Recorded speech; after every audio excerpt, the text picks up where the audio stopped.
Today's task is to take all this 6N2 suspension out, cut it all out and pretty much start again. Now, I did this 20 years ago and I essentially just welded a 6N2 subframe in there. I never really liked it. I've had a lot of different better ideas over the years, so I'm going to make up some wishbones from scratch and go from there. This is a tubing I bought. Got plenty of it, it's about 3 meters. Now the wall thickness is much thinner than the stuff I used on the back, but I think it'll be plenty strong enough. When I make things, I do a lot of it kind of by eye, which I'm sure I'll have the CNC and CAD design people crying into their laptops. But I just basically work from what I know is right. So I'm going to use the original 6N2 wishbone as a kind of a template, because I know the distance between the bushes is kind of how they should be. The length is about right, and I'll just go from there. And I'm going to use this bit of flat steel to make up a basic jig, just to make sure everything's held straight in line. And I put these nice 50mm bushes onto a couple of extension bars, so I know they're being held straight.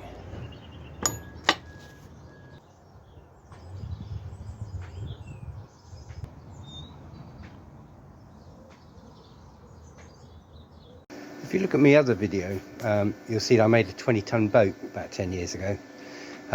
So if you can't weld at the beginning, you certainly will be able to at the end, which comes in handy when you're doing this sort of stuff. I've measured out the centre line on this piece of steel just to give it a bit of accuracy, but I'll adjust it as I need to.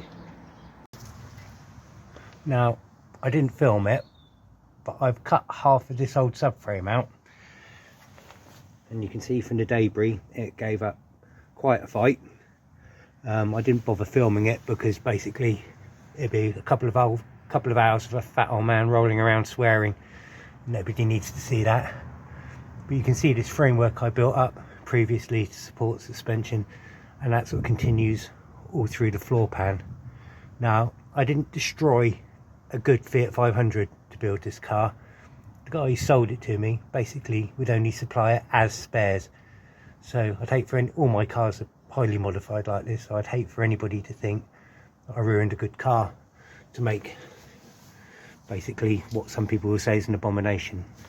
But I've got this hub dangling in space, again with a adjustable coilover attached to it.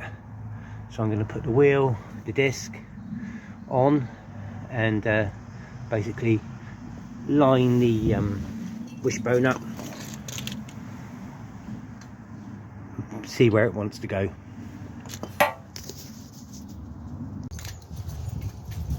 So see, I've welded this bit of bracket in here from the old wishbone. I've tried the bottom ball joint in there and it seems to go in okay.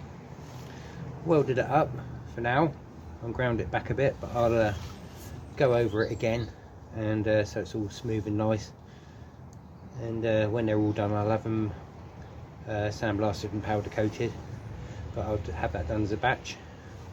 So now I'm ready to test fit it.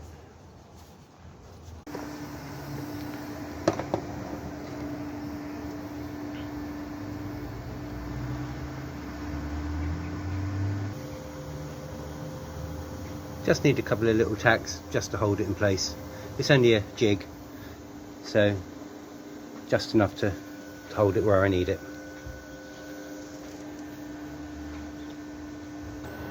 I'm going to use a bit of this 50mm thick wall tube for the end where the bushes go in,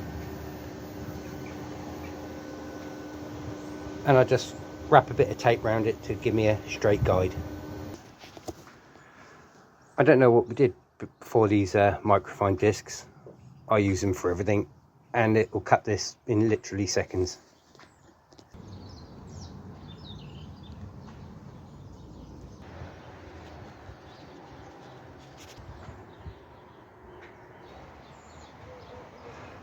I'll cut this tube off long to start with until I get the profiles cut in, and then cut it to the correct length afterwards.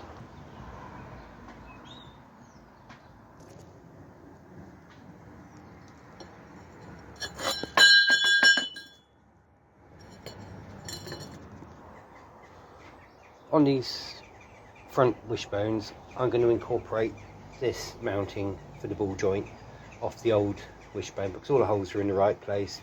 The materials are similar thickness, and I think it's just easier than making them